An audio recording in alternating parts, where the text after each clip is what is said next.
Nizomxondan yana bitta dada haqida eshitaylik, iloji bo'lsa sho'xidan bo'lsa raqsga tushishga tayyormiz deyishdi.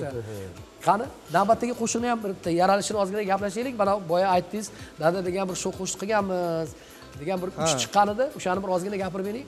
Bu qo'shig'im sportchilarning orqasidan qarsayni menga Mastadamgachaning hamma sportchini Instagram tarmog'ida borda. Abduqodir Husanov ham qo'ygan.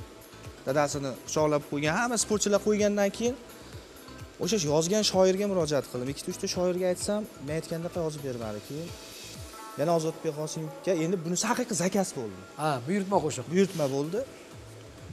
Keyin nima deb yozay? Shu dadamga o'xshagan dada bo'lay dedim. Temani qarang. Tema zo'r. Siz hali uylanganingiz yo'q-ku? Hali uylangandan keyin bo'lay dadamga o'xshagan dada. Dedim. Keyin aka buni qanaqa qilamiz? Qanaqa yo'llari qanaqa dedi? Sho'x bo'lsin dedim.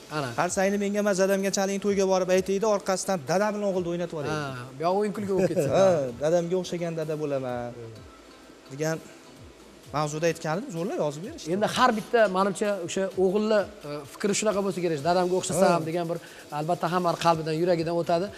Hop, tayyormisiz?